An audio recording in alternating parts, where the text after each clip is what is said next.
Bonjour à toutes et à tous et ravi de vous retrouver pour cette émission spéciale puisque l'on reçoit une candidate au municipal, la députée LFI Sophia Chikirou, qui est aussi co-créatrice du média sur lequel on parle, et on en parlera justement tout à l'heure. Mais ce qui va nous intéresser aujourd'hui, c'est sa candidature à la mairie de Paris, et notamment l'un de ses volets, le volet média de son programme. C'est pour ça que pour cette émission, je suis accompagné de celui qu'on ne présente plus ici, notre cher Mourad Guichard. Bonjour Mourad. Bonjour à toutes et à tous, bonjour à toi cher Cyril. Vous nous regardez sur YouTube, sur notre site internet, sur votre Freebox, et vous le savez maintenant, vous pouvez nous retrouver sur le canal 235 de la télé d'Orange. La prochaine étape, la TNT, et pour ça, on a besoin de votre aide, de votre soutien pour continuer le combat. Rendez-vous sur soutenez.lemediatv.fr. C'est parti pour cette émission spéciale.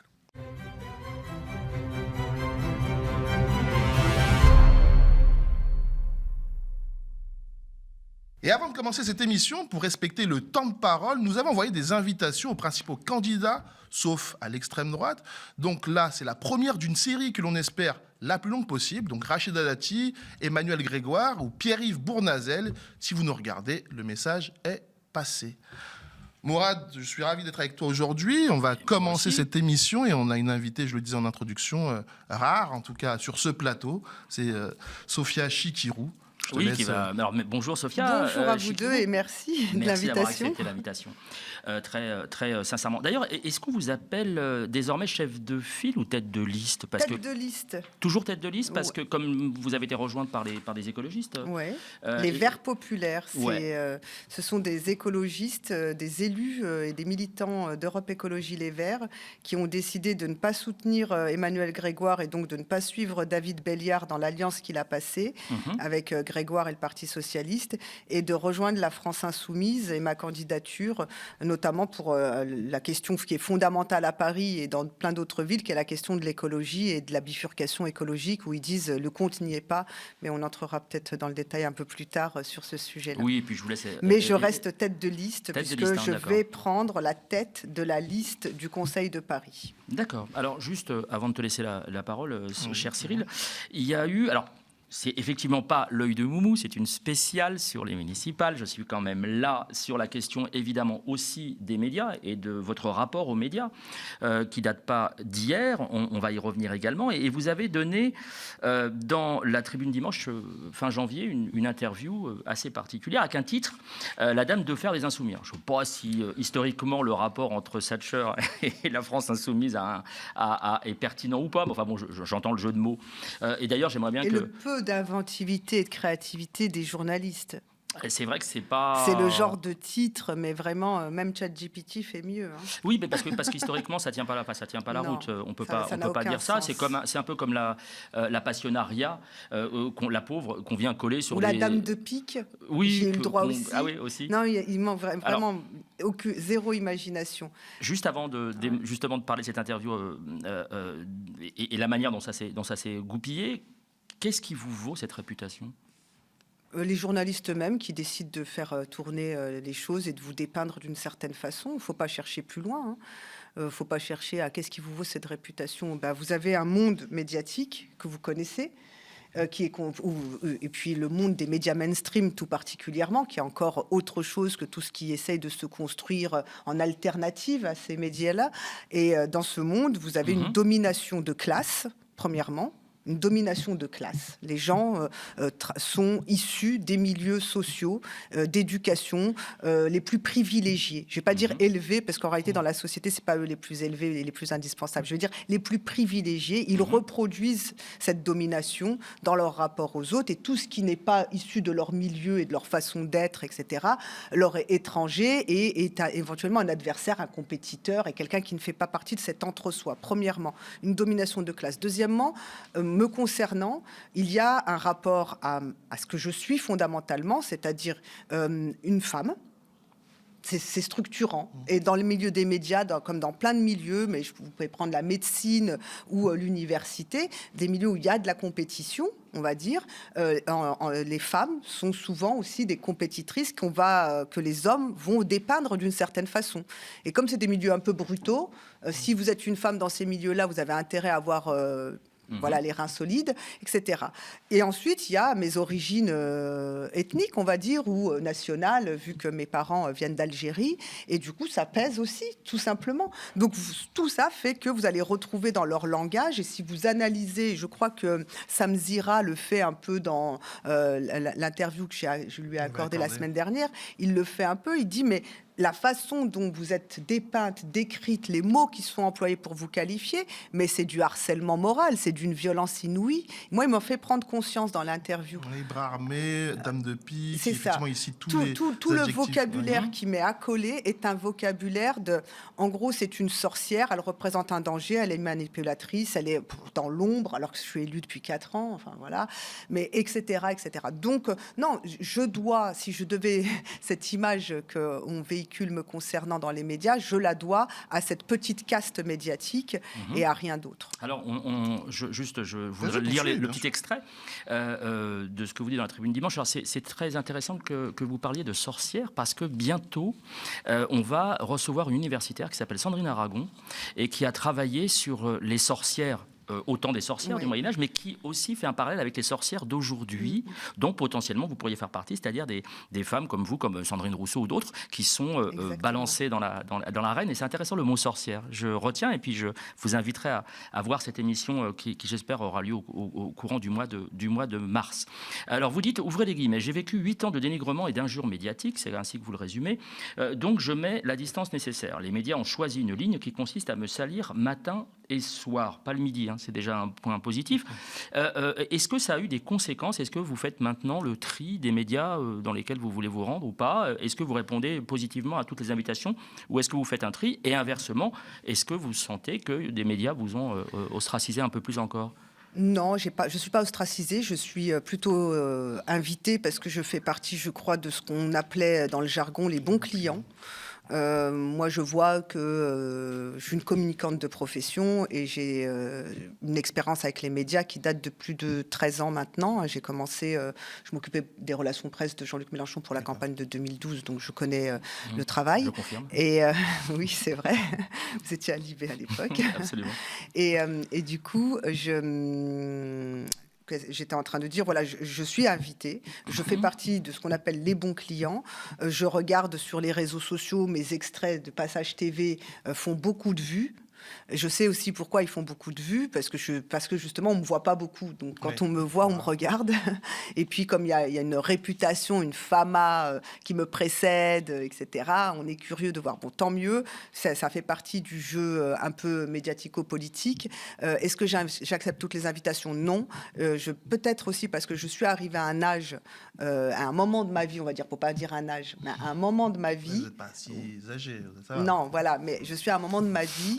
Où, c'est vrai, on n'est pas si âgé. Je ne suis même pas à la moitié de ma vie. Donc. Mais on est arrivé à un âge où on se dit, j'ai plus à subir. Pendant très longtemps, dans mon milieu professionnel, confronté à des sexistes ou des racistes, ou des gens qui ne me traitaient pas comme j'estimais devoir être traité ou avec respect, etc., j'avais tendance à faire comme beaucoup de gens font dans le milieu professionnel. Bon, c'est pas grave. J'encaisse, à 18h j'ai fini le boulot ou à 19h et ma vie c'est pas là, enfin toutes ces choses qu'on se dit quand on encaisse des choses désagréables dans sa vie. Et je suis arrivée à ce moment-là de ma vie où j'ai pas à encaisser les choses désagréables, j'ai pas à les supporter. La question que je me pose quand un média m'invite ou un journaliste m'invite, c'est pourquoi? Si je les regarde en matinale, France Inter, RTL, Europe 1 et compagnie, vous regardez toutes leurs matinales, faites l'exercice une fois, c'est toutes sur le même ton, le même style. L'objectif de l'intervieweur, c'est d'aller vite, de vous confronter et de vous faire trébucher en quelque sorte. Et il lui faut son buzz du matin ou au moins son buzz de la semaine. S'il arrive à en faire un par semaine, il est content, quoi. Et donc c'est la quête permanente liée à l'audimat, liée à la pression, liée aussi à ce que les journalistes pensent d'eux-mêmes, c'est-à-dire être pour eux un bon intervieweur. C'est un intervieweur qui fait trébucher et qui fait tomber le voile de son invité, etc., etc. Vous voyez C'est un pour peu. ça qu'en ce moment, d'ailleurs, il y a toutes ces questions, je pense que Mourad n'en a pas, mais sur le prix du ticket de métro. En fait, il y a toujours ce piège qu'on veut faire aux candidats, notamment à la mairie de Paris, régulièrement dans toutes les émissions. Si vous vous rappelez bien, puisque vous analysez les médias, c'était Jean-Jacques Bourdin, le premier intervieweur à traiter comme ça et avoir mis en place ce face-à-face entre le journaliste qui était censé révéler la vraie nature et la profondeur des choses et l'invité qui était censé passer l'épreuve et surmonter l'épreuve, etc. Aujourd'hui, toutes les matinales font ça. Et je me dis, moi, personnellement, je les écoute plus. J'arrive pas à écouter les matinales parce que le matin, j'ai pas du tout envie d'entendre des gens se chamailler de bon matin. Je ne veux pas ça. Moi, le matin, je veux les infos de la journée, éventuellement quelqu'un qui analyse ou qui donne un point de vue, mais je veux pas de bataille le matin. Peut-être en fin d'après-midi, vers 18h, je suis plus encline à voir un face-à-face, mais pas... Et donc, ça m'intéresse pas. Je dis non à ces matinales-là. Après, c'est bien de dire non aussi, parce qu'on revient vers vous, on vous dit, bon, d'accord, pas pour la matinale de 12 minutes, mais si vous voulez, on vous fait une 24 minutes. Alors, je dis, bon, 24 minutes, on a quand même le temps de développer un peu plus de propos. Donc, je suis pas fâchée avec les journalistes. Je suis pas fâchée avec les médias. C'est pas mon sujet, vraiment. C'est juste, je suis dans la position où je décide si j'y vais ou j'y vais pas, voilà. Non, mais tant mieux. Alors après, c'est un débat, et je termine vraiment là-dessus, Cyril. Je suis désolé parce que on est au cœur du truc. Il y a un débat récurrent dont on va reparler tout à l'heure. Il y a un débat récurrent sur faut-il y aller ou faut-il pas y aller, pour d'autres raisons, y compris des raisons politiques. Est-ce que quelqu'un de gauche doit aller chez Bol-Hollande? Et alors moi, j'avais un avis qui était un peu non plutôt. Il y a encore quelques années, et puis plusieurs de vos camarades m'ont fait changer d'avis.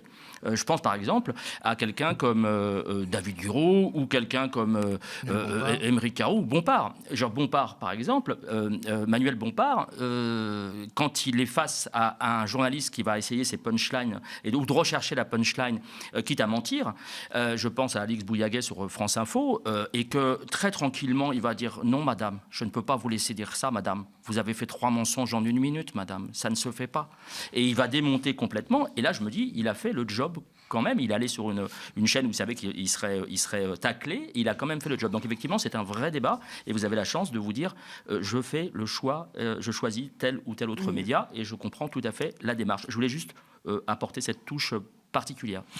Justement, j'en profitais pour rejoindre ce que vient de dire Mourad, mais c'est concernant plus largement votre mouvement, la France Insoumise, qui, je fais un pas de côté sur l'actualité du moment, qui est pointé du doigt. La France Insoumise est au centre du débat médiatique en ce moment. La polémique. Notamment concernant la mort de Quentin Derenc. Est-ce que vous avez le sentiment qu'il y a un acharnement continu contre la France insoumise? Et Sandrine Rousseau parle même, la députée écologiste, de cabale contre votre parti.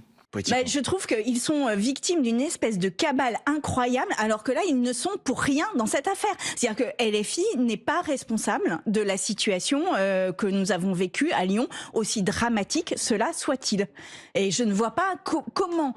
Enfin, j'ai l'impression que quoi qu'il se passe, à la fin, ils ont une forme de responsabilité. Là, il n'y a pas... Parce que j'ai entendu, même sur votre antenne tout à l'heure, qu'on disait que leurs mots étaient des appels à la violence. Quels appels à la violence ont-ils fait? Avez-vous des phrases permettant de dire qu'ils ont appelé à la violence? C'est extrêmement grave comme accusation. Oui, c'est une cabale qui est orchestrée, lancée par la fachosphère, par l'extrême droite dans ce pays, qui prend de l'assurance, prend du pouvoir et dicte désormais à peu près tous les médias mainstream le ton et le rythme même. Donc là où ils ont tous renoncé, il n'y a plus du tout de digue. Ce qu'a réussi à faire Bolloré, et maintenant il n'est plus le seul, c'est-à-dire que l'extrême droite est présente partout, y compris sur France Info. N'ayez plus aucun doute là-dessus, ils y sont. Et donc, désormais, elle est organisée. Et c'est un plan qui date de plusieurs années. Je pense que l'affaire Epstein révèle aussi un peu de la façon dont cela s'est mis en place en Europe, parce qu'il y a des révélations qui sont faites autour de Steve Bannon et du financement de l'expansion de l'extrême droite en Europe. C'était assez connu, mais on voit les ramifications qui se sont faites pour que l'extrême droite puisse s'implanter profondément en Europe, la stratégie qu'elle a développée pour acquérir des médias, prendre le pouvoir sur des médias très puissants. Et aujourd'hui, il donne le là.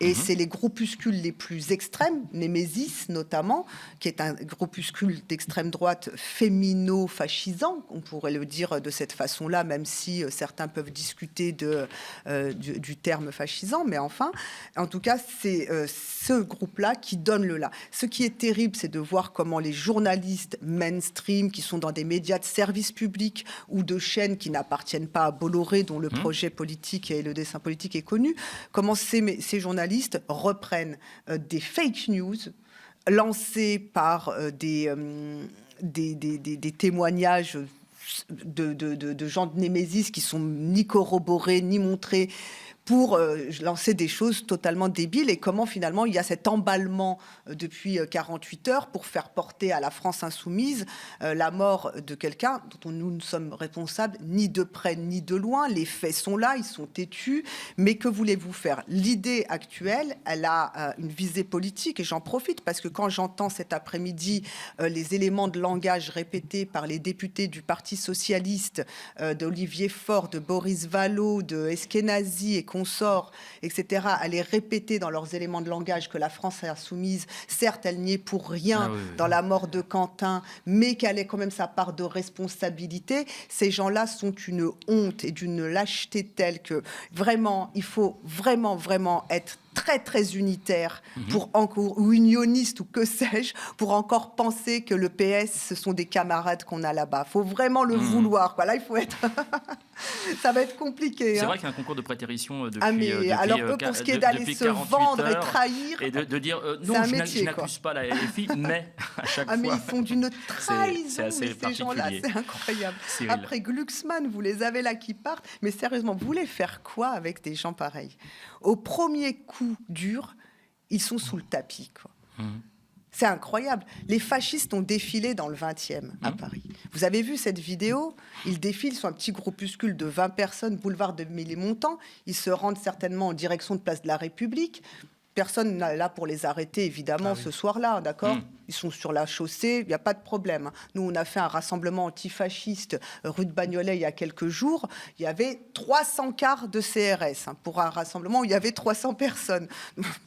Petite comparaison. Je me permets de dire ça sur l'antenne du média, parce que c'était aussi l'esprit du média quand on l'a fondé, qui était l'endroit où on peut dire ces choses-là. On n'est pas obligé de faire semblant de parler à des je ne sais pas qui d'ailleurs. Mais en tout cas, ici, on peut dire les choses. Donc, il y a ce deux poids, deux mesures. Ces gens-là, ces fascistes, défilent dans le 20e arrondissement de Paris. Ils arrivent jusqu'à Place de la République. Le lendemain matin, on découvre des croix gammées et des appels antisémites. Mais il y en a qui trouvent encore le moyen de dire, est-ce que ce serait pas l'extrême gauche qui aurait fait ces tags? Non, ce n'est pas l'extrême gauche. Non, l'extrême droite en France est antisémite, clairement antisémite. Elle n'a pas renoncé à son antisémitisme. Loin de là. Oui, il y a une extrême droite qui tente de reconstituer des ligues fascistes, parce que c'est leur heure de gloire, les ligues fascistes, soyons clairs. Oui, l'extrême droite est d'une extrême violence. Elle est responsable de 110 projets d'attentats en France. C'est Europol qui le dit. Elle est responsable de plusieurs dizaines de morts, des gens qui sont tués par crimes racistes ou dans des bagarres. À Rambourou, le rugbyman a été tué. Exactement. Il n'y a pas eu de scandale comme il y en a à l'heure actuelle. Et non, la France insoumise n'a jamais encouragé la violence, a toujours fait l'inverse. Et non, Rima Hassan, qui donne une conférence à Sciences Po Lyon auprès d'étudiants qui l'ont demandé pour parler de l'Union européenne et d'Israël et de l'accord qui lie l'Union européenne à Israël, malgré le génocide, malgré la colonisation de la Cisjordanie, malgré l'apartheid qui est pratiqué en Israël. Tout cela est une réalité. Rima Hassan parle de sujets qui concernent l'Union européenne dans cette conférence à Sciences Po Lyon. Quel est le problème? Elle n'a pas le droit de s'exprimer. Elle est députée européenne. Elle est citoyenne française, qu'il le veuille ou non. Elle est citoyenne française et elle s'exprime. Et elle est une des porte-paroles de la France insoumise.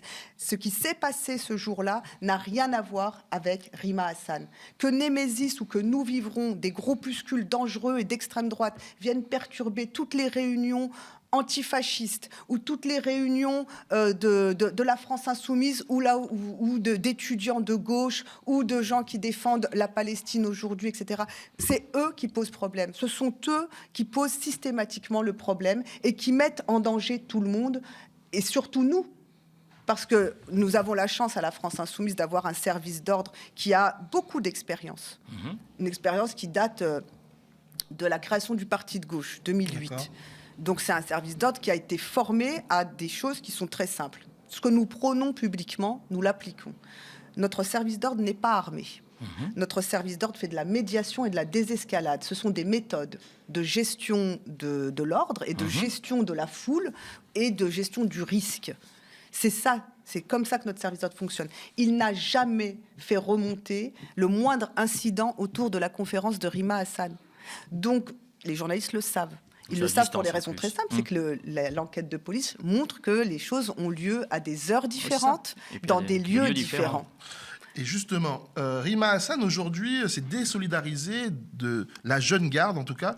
Elle a déclaré dans le magazine L'Opinion « Je n'ai pas fait appel à eux. Par le passé, j'ai même fait savoir à Raphaël Arnaud, que je n'étais pas très contente de leur présence. » Est-ce qu'il y a une division sur le cas de la jeune garde au sein de LFI? Parce que Emmanuel Bompard, lui, par ailleurs, dit continuera à soutenir des groupes militants d'autodéfense populaire. Est-ce qu'il y a une division sur la jeune garde? On ne mettra jamais sur le même plan l'antifascisme et les militants antifascistes avec des militants fascistes. Ne faites jamais cette erreur-là, ça n'a strictement rien à voir. Les militants antifascistes de la jeune garde ne sont pas...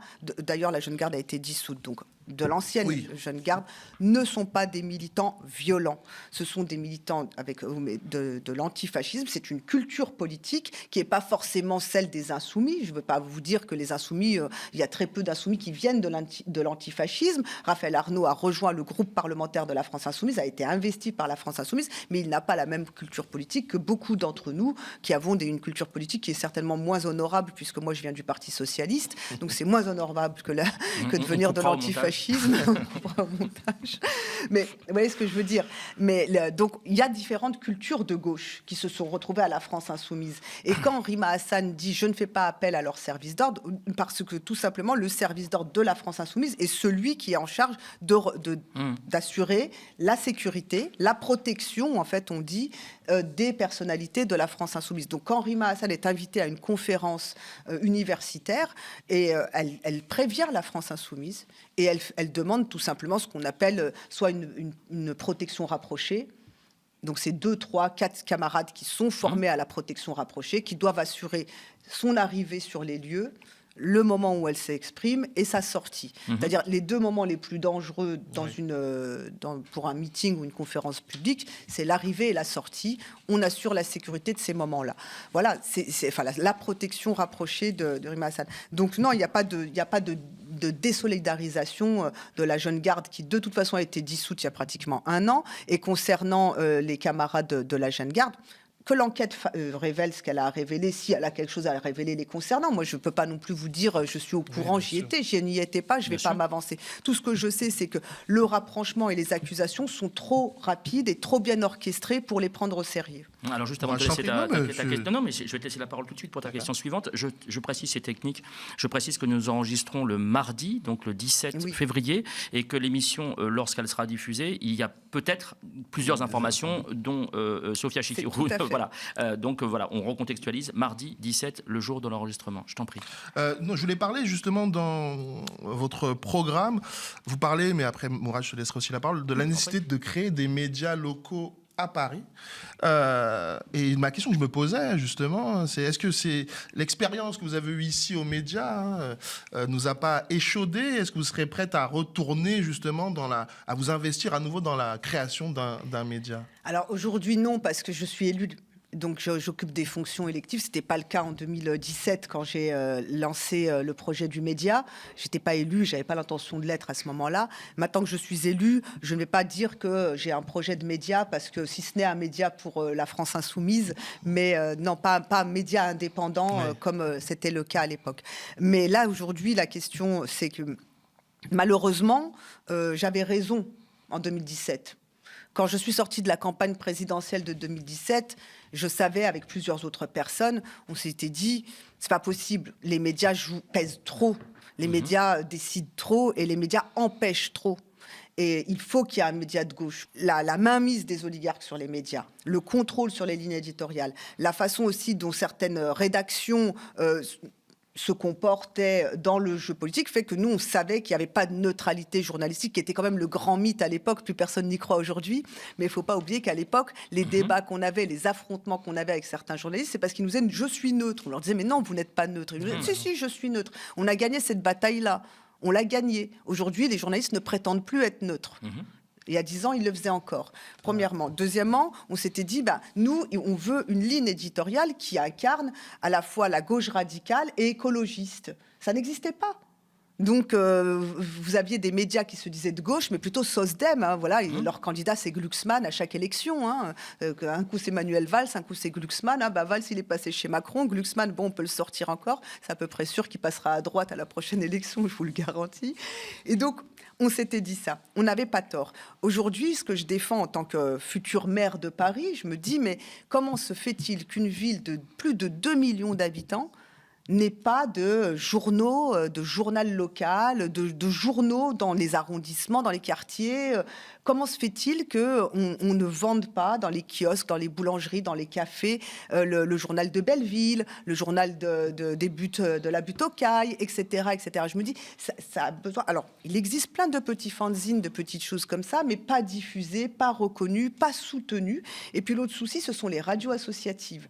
Les radios associatives, elles sont attaquées par le budget national qui coupe les subventions et par la mairie de Paris actuelle qui coupe aussi les subventions. Le budget national, c'est quand même pas Rachida Dati. C'est un peu ça. Vous voyez, de toute façon, l'austérité budgétaire nuit à la démocratie et à l'expression libre et au pluralisme médiatique. Mais surtout, on est dans un moment où tous les grands médias, je suis désolée de le dire, mais tous les grands médias sont soit détenus par l'extrême droite, soit infiltrés par l'extrême droite. Et donc, on a une ligne qui est de plus en plus hostile aux idées progressistes, qui est de plus en plus hostile aussi aux idées du social et écologiste. Donc, il faut soutenir l'émergence de journaux de quartier qui parlent aux gens de leurs soucis de quartier, parce que si vous écoutez les gens sur la ville, ce qui se passe dans la ville et ce qui les préoccupe dans la ville, c'est le logement, premier sujet qui revient sans cesse. À Paris, mais dans les grandes villes, la question du logement. Le deuxième sujet qui va beaucoup revenir, je disais dans le 11e, 12e arrondissement, moi j'entends beaucoup parler de périscolaire et des agressions qu'il y a eu contre des enfants. Et puis vous avez la question du racisme, par exemple, ou de la montée des hostilités, de la violence dans le débat, etc.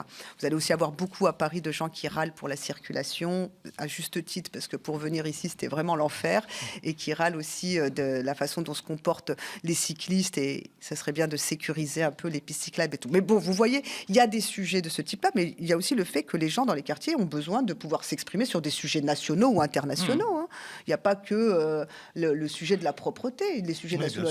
Et donc, nous, on voudrait encourager les médias locaux. Voilà, c'est ce que je voulais préciser, simplement, pour compléter ce que disait Cyril, c'est que l'idée, c'est pas tant d'animer soi-même un média que de soutenir les médias indépendants sur Paris qui viennent contrarier, ça c'est moi qui le dis, qui viennent contrarier un journal comme Le Parisien qui a un quasi-monopole sur Paris. Je vous laisse réécouter ce passage, c'était au Cirque d'hiver, au moment du lancement de la campagne, vous abordiez ce sujet. Nous créerons une maison de la presse et des radios associatives indépendantes. Pourquoi c'est important ? Est-ce que vous imaginez que dans une ville de plus de 2 millions d'habitants comme la nôtre, il n'y a pas un seul journal local ? Il y a bien Le Parisien, qui parle de Paris, mais il appartient à un milliardaire qui s'appelle Bernard Arnault, qui veut s'approprier tout Paris. C'est justement lui qu'on combat, enfin, parmi d'autres. Donc non, ça ne va pas. Il n'y a pas de liberté de la presse, il n'y a pas de pluralisme médiatique quand il y a un milliardaire qui tient le journal de Paris. Il faut plein de journaux. Nous encouragerons plein d'initiatives. Il faut que partout à Paris, des gens puissent créer des médias, s'exprimer. Nous n'avons pas peur de la liberté d'expression. Donc voilà, c'était pour bien préciser les choses et donner cet élément de votre programme. Je ne connais pas beaucoup de programmes sur les municipales, y compris dans les grandes villes, qui abordent cette question, donc je trouve ça plutôt intéressant. Nous, on l'a placé en tête, la question de l'urgence démocratique, on l'a mis en tête de notre programme, je ne sais pas si on le voit, le nouveau Paris populaire, on l'a mis en tête, parce que rien n'est possible si vous ne faites pas de la participation citoyenne et de l'implication des habitants. C'est notre conviction. Donc, on a tout un programme sur la revitalisation, la redynamisation des conseils de quartier, en faire de véritables instances d'intervention dans la vie et dans la décision et dans le contrôle de l'action publique. Et puis, il y avait en effet cette idée de créer une maison en dur, un véritable point d'appui. On espère l'installer. Vous voyez les magasins Tati, oui, bien sûr. boulevard Perpès, voilà. Oui, bien sûr. Installer là-bas la maison des médias et des radios associatives indépendantes, de la presse et des radios associatives indépendantes, pour donner un point d'appui à tous ceux qui auront besoin de lancer leurs médias. D'expérience, on sait que c'est une période compliquée les 3 premières années pour faire décoller toute entreprise, et en particulier une entreprise ou un projet médiatique. L'idée, c'est que les gens pourront trouver là-bas des ressources matérielles, donc ça fait moins d'investissement au démarrage, ne serait-ce que, je ne veux pas faire, mais voilà, avoir des micros, des tables, une régie, etc., c'est de l'argent. Là, on mettrait à disposition tout cela pour que les gens puissent faire vivre leurs médias. Il y aurait des salles aussi pour organiser des émissions, tout simplement, avec du public dans la salle. Vous voulez avoir 50 personnes, vous faites une émission. Aujourd'hui, on peut tout faire de cette façon-là. Vous voyez comment fonctionne Radio Nova, par exemple. Ça marche très bien.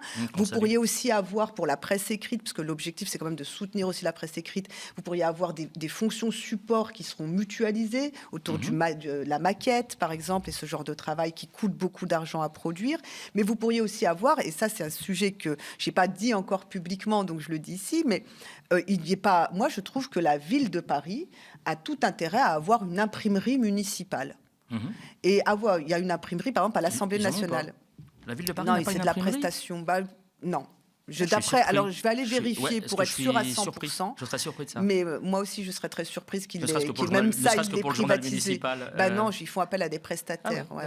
Donc c'est pour ça qu'avoir une imprimerie municipale, par exemple, ce serait extraordinaire parce qu'on pourrait comme ça soutenir l'impression de journaux pendant 2-3 ans parce que ça coûte cher d'imprimer et de distribuer. Et puis aider aussi au développement de réseaux et de la diffusion, tout simplement, via un réseau de commerçants, de bibliothèques, de médiathèques, voilà, où on pourrait mettre tout cela en vente. L'idée, c'est vraiment qu'il y en ait beaucoup. On a eu une période comme celle-là à Paris. Paris a connu des dizaines de journaux. Parfois, ils n'existaient que pendant 6 mois, 8 mois, 1 an. Mais ça vaut la peine d'avoir un pluralisme médiatique. Certains survivront, d'autres non. Les radios associatives ont aussi besoin de beaucoup de soutien parce que souvent, c'est là que d'abord des talents émergent. Les gens s'exercent et apprennent le métier là-dedans. Et puis, c'est là qu'on donne souvent la parole aux vrais gens qui sont des catégories sociales qu'on retrouvera jamais dans les médias mainstream pour s'exprimer et parler de leur sujet. Donc moi, je suis vraiment partisane d'une ville d'une commune qui donne vie à tout ça. C'est un point d'appui. Il y aura bien sûr une charte d'engagement au démarrage pour pouvoir bénéficier de tous ces services. Cette charte d'engagement, c'est juste la base. Respecter la charte de Munich pour les journalistes. Donc, ne diffusez pas d'informations qui ne sont pas vérifiées. Faites votre boulot, les gars. Donc, ne vous comportez pas comme sur les autres chaînes d'infos désormais où... Alors eux, là-bas, c'est open bar. Vous aviez rappelé tout à l'heure la journaliste de France Info. Ils n'ont plus aucun scrupule à diffuser. Oui, mais ils n'ont plus aucun scrupule à diffuser des fausses informations. Avant, c'était la honte pour un journaliste. Un journaliste faisait ça, il était mis au banc. C'est un sujet qu'on aborde souvent dans l'œil de Moumou, cette question du cadrage des journalistes. Si dans le bâtiment en dur, j'ai un bureau, moi je signe les 2 mains. Oui, je prends l'engagement d'avoir un bureau pour moi dans le bâtiment. Pourquoi de la ici presse vous êtes en open space, c'est ça? Oui, il vient faire son émission. Je suis chroniqueur. Il n'est pas régulier. Moi, j'ai un petit bureau, pour ceux qui veulent savoir. Mais justement, je l'ai dit, vous l'avez dit, vous avez fondé ce média. Quand vous revenez maintenant, on est quasiment 8 ans après, qu'est-ce que vous pensez de ce que le média est devenu? Qu'est-ce que vous en pensez? Et surtout, parce qu'il faut quand même le dire, quand vous êtes parti, c'est parti en rupture avec une partie de la rédaction. On a pu vous reprocher des mots envoyés sur un fil Instagram comme ta fiole de merde et autres. Pour certains, management toxique, brutal et autres. Enfin, il y a eu beaucoup de choses qui ont été dites à votre sujet. La majorité des gens qui sont là aujourd'hui n'étaient pas là à votre époque. Cet autre échange évoque un communiqué dans lequel les journalistes aimeraient que le média fasse son mea culpa suite à la diffusion d'une fausse information. Sophia, il y a un gros débat autour du communiqué. Ils le font le signer et ils se le mettent dans le cul profond, cette bande de tafioles de merde. J'arrive. Que pensez-vous déjà de l'évolution du média? Et est-ce qu'avec du recul, vous pouvez vous dire que vous avez peut-être fait des erreurs de management à l'époque où vous étiez ici? Alors, d'abord, ce que je pense du média aujourd'hui, c'est que je suis très fière de voir qu'il existe toujours. C'était pas facile. Et en plus toujours dans les mêmes lieux, donc c'est quand même quelque chose qui montre qu'il y avait les choix de départ n'ont pas été mauvais. Les choix stratégiques de départ, d'installation, de développement des lieux, avec tous les défauts que moi je connais et que vous devez connaître aussi maintenant à la pratique, et vous devez dire maudit soit Sophia qui nous a installés ici, mais que voulez-vous, c'était pas cher. C'est jamais parfait comme ça. Il doit faire très chaud l'été ici. Exactement, ouais, l'été c'est infernal. Et du coup, je suis très heureuse de voir qu'il existe toujours. Je suis contente que l'équipe ait changé. Parce que je sais qu'il y a eu un défilé d'équipes. Moi, j'ai été mise dehors pour que Aude Lancelin puisse s'y installer. Puis elle a été mise dehors pour que Denis Robert puisse s'y installer. Puis il a été mis dehors pour que, etc., Kwamo puisse s'y installer. Puis il a été mis dehors, etc. Bon, c'est la vie, j'ai envie de dire, d'un média, d'une entreprise. Ce qui a été extrêmement douloureux pour nous quand on a lancé, c'est que d'abord, il faut voir qu'on arrivait dans un jeu où il y avait des médias à gauche. Je ne vous parle même pas des médias mainstream, les médias alternatifs de gauche. On n'était pas encore déclaré qu'on avait déjà des articles de presse dans Libé, Mediapart et d'autres qui nous tapaient dessus avant même qu'on ait fait notre émission de lancement. On avait une hostilité, on avait une concurrence de la part de certains qui se disaient surtout pas un nouveau média qui va nous prendre des abonnés ou qui va venir sur notre terrain, etc. On a été immédiatement attaqué. Ce qui fait qu'on a passé plusieurs mois dans une tension où on avait recruté des journalistes, dont moi je ne m'étais pas spécialement occupée du recrutement des journalistes à ce moment-là, mais des gens qui, face à l'hostilité extérieure, qui était permanente. La pression, c'est pas du tout la même que celle que vous vivez aujourd'hui. Les journalistes à l'époque, ils apparaissaient, ils avaient le jugement de tout le monde qui leur tombait dessus. Ils osaient, à l'époque, il y avait la guerre Syrie-Liban, il y avait Liban, je ne sais plus ce que c'était, la Syrie. Oui. C'était la Syrie. Il suffisait de prendre une position qui n'allait pas dans le sens des médias de mainstream. Pour Assad. On se faisait fusiller, etc. Donc il fallait du courage. Là, il fallait être journaliste un peu combattant, qui tienne bon. Et beaucoup n'avaient pas imaginé que c'était ça. N'avaient pas imaginé qu'ils allaient se retrouver dans un média aussi confronté à l'hostilité, l'adversité, la critique, l'exposition médiatique aussi du jour au lendemain pour des journalistes. Beaucoup venaient de la presse écrite. Vous savez ce que c'est, la presse écrite? Vous n'êtes pas devant une caméra, vous êtes anonyme, même souvent. Les gens vous connaissent votre nom, mais ne savent pas qui vous êtes. Là, c'était une exposition. Voilà. Donc, moi, je crois que beaucoup n'ont pas supporté cela. Moi, j'étais en gestion de beaucoup de choses. Je gérais énormément de choses. Je devais gérer la levée de fonds avec une équipe de communication qui devait faire vivre. Et je peux vous dire qu'il fallait beaucoup d'argent. On était quand même monté à plus de 20 000, 25 000 socios. Donc, il fallait... L'ambition du développement était énorme. Je devais aller chercher des financements.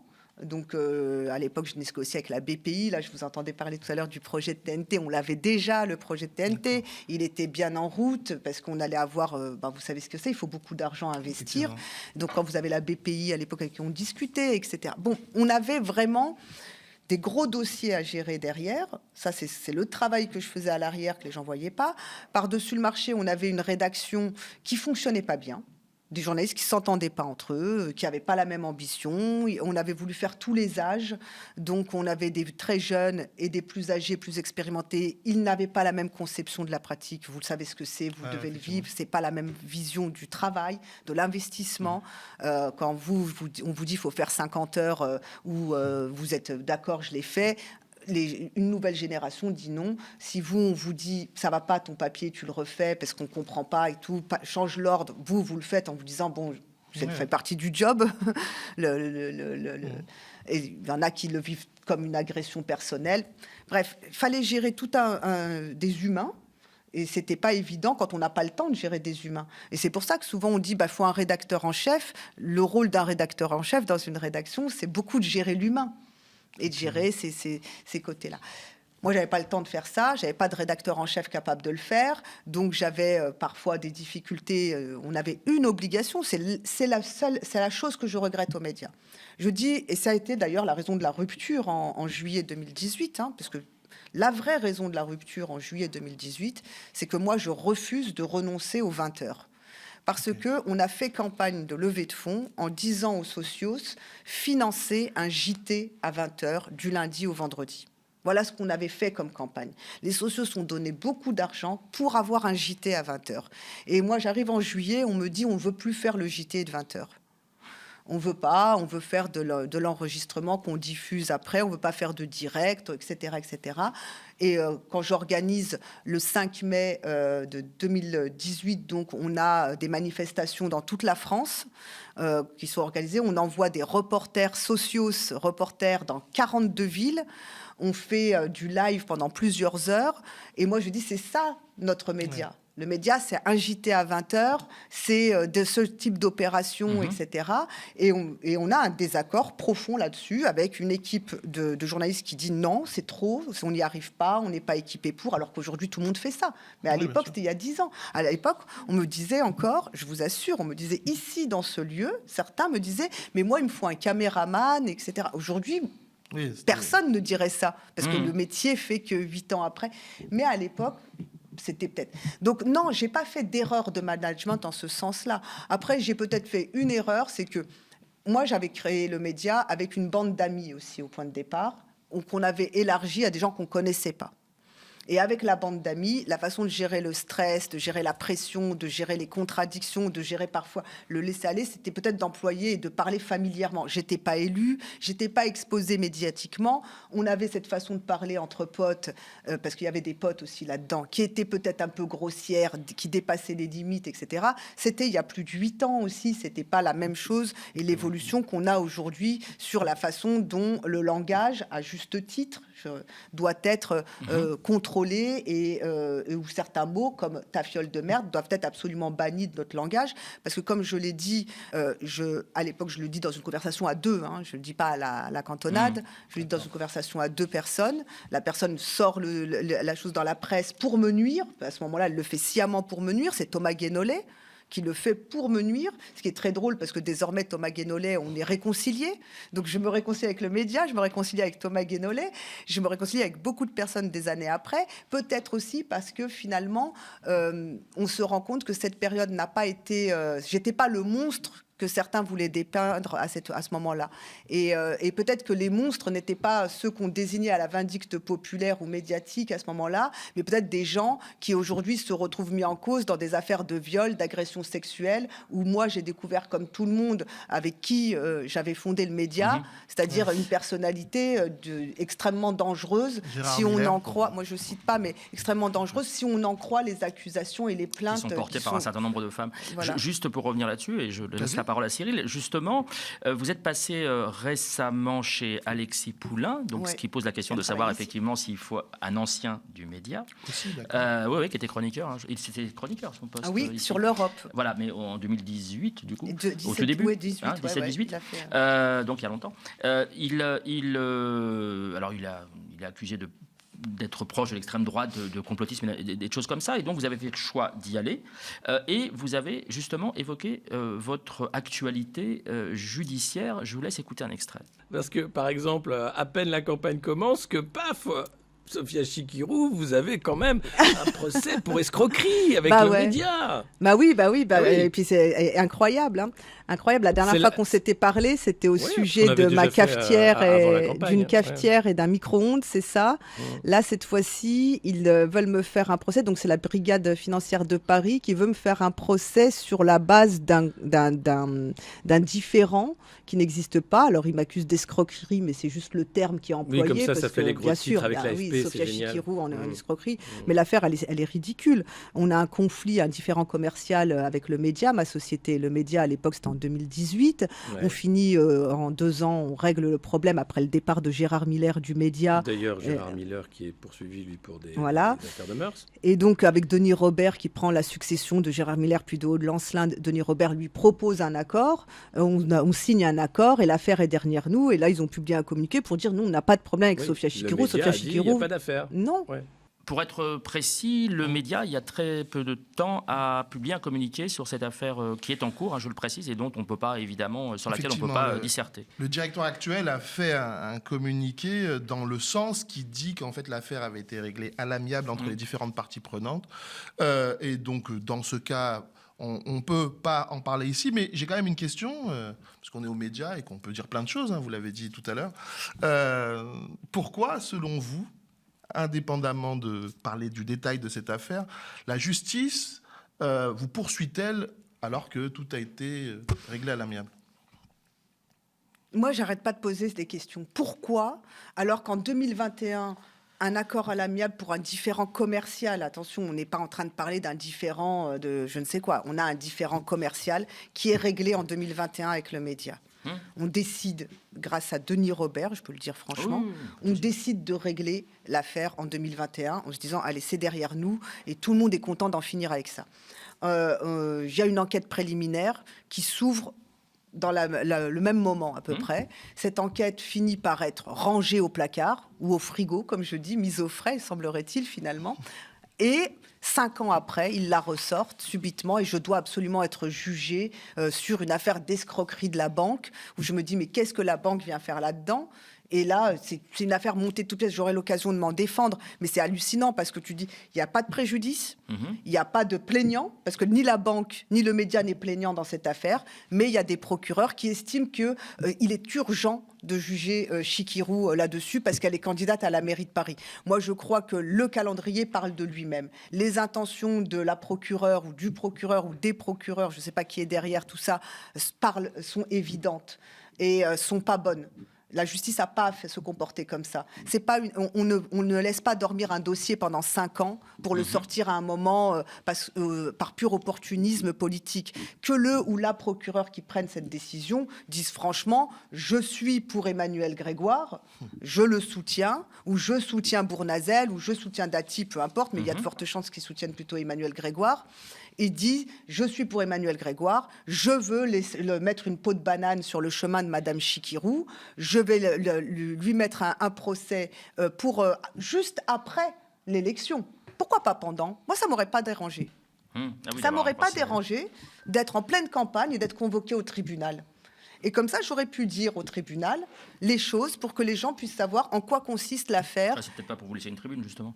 Bah évidemment que non. Il s'agissait que moi, je subis maintenant, dans tous leurs papiers, parce qu'ils sont bien contents de faire ça. La dernière fois, c'était France 3. À toute fin de l'émission, il restait 35 secondes de temps de parole. Et il m'a lu toute la mise en accusation.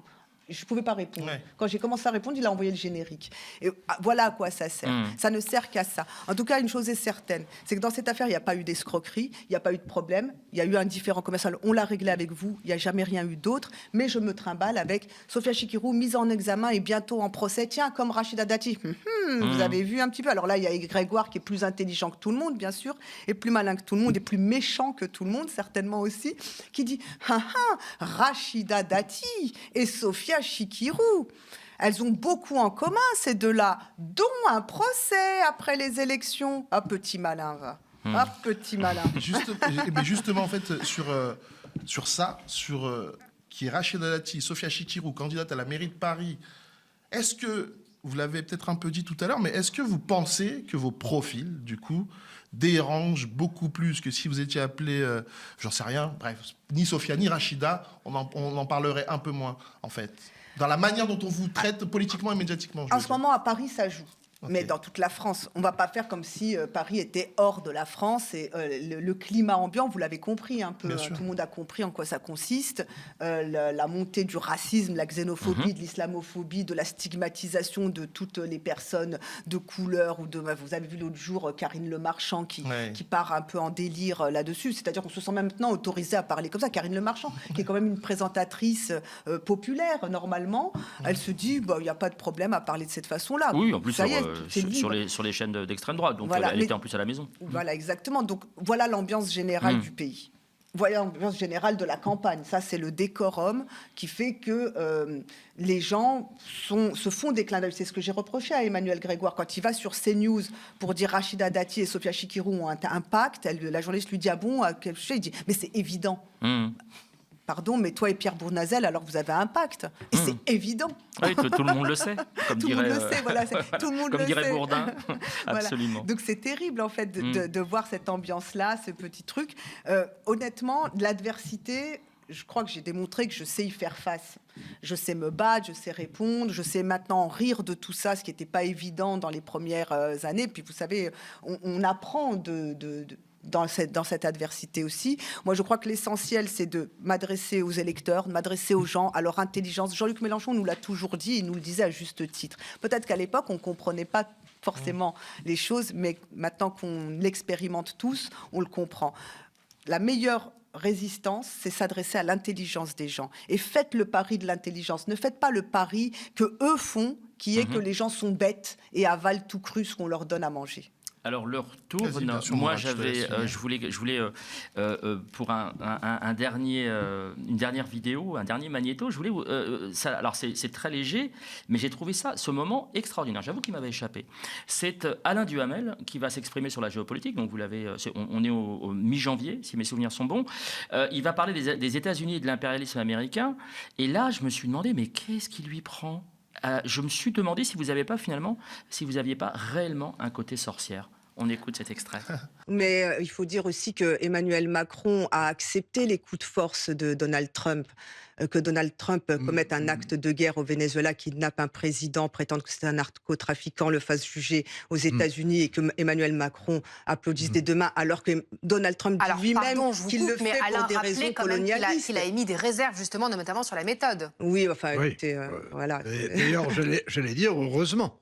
Mais les raisons d'intervenir au Venezuela, vous êtes d'accord, Monsieur Duhamel, c'est le pétrole et les minerais. Alors, je pense que chez lui, il y a les deux. Moi, je pense que si vous croyez qu'il y a la démocratie dans les régions. Mais j'ai jamais dit ça. Vous dites les quand deux. Je dis les deux, c'est le pétrole. Même si d'ailleurs aujourd'hui on s'aperçoit qu'en fait les grands pétroliers américains ne sont pas tellement demandeurs. Non. Bon, donc c'est le pétrole et c'est l'impérialisme américain sur toute l'Amérique du Sud, qui est une réalité. Franchement, si je voyais en septembre Alain Duhamel sur le stand des Insoumis à la Fête de l'Humain en train de vendre des bières ou des merguez, je ne serais pas surpris. Et qu'est-ce qui s'est passé ? Qu'est-ce qui lui a pris ? Alain Duhamel, c'est un homme qui a une vraie connaissance de l'histoire et de la vie politique, parce qu'il l'a vécu. Il a vécu à peu près tout.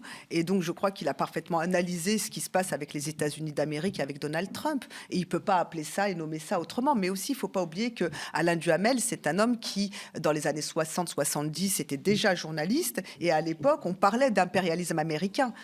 En fait, il renoue avec une façon de parler qu'il a déjà connue. Donc, il ne s'est pas converti, c'est juste qu'il comprend ce qui est en train de revenir à l'œuvre. Mais là, on vous sent quand même surprise, quasi cueillie par le truc de... Dites-moi l'inverse, enfin. Alain Duhamel qui parle d'impérialisme américain, c'est trop facile.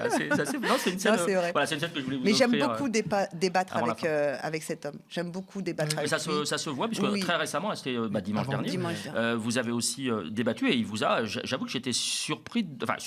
Je dis pas que c'est quelqu'un de malhonnête, mais l'honnêteté de la manière dont j'invite les gens à aller le voir, la manière dont il vous accueille est plus que chaleureuse. Il reconnaît en vous une personnalité politique qu'il apprécie de par ses positions, de par son discours, et alors qu'il aurait pu se payer, pardon de le dire comme ça, mais de se payer Chikirou, il aime comme le bien peuvent faire la d'autres confrontation des idées, mais il le fait de façon intelligente. Alors il rappelle toujours qu'il partage pas les idées, mais oui, mais justement, on sait qu'on n'a pas les mêmes idées, et donc la confrontation des idées est pas agressive ou violente. C'est différent d'un intervieweur qui cherche à exister par une façon, disons, d'affronter. À la Bourdin ou à la grande gueule. Il va nous manquer quand il va prendre sa retraite effective, si tant est qu'il prenne sa retraite. Prendre sa retraite ?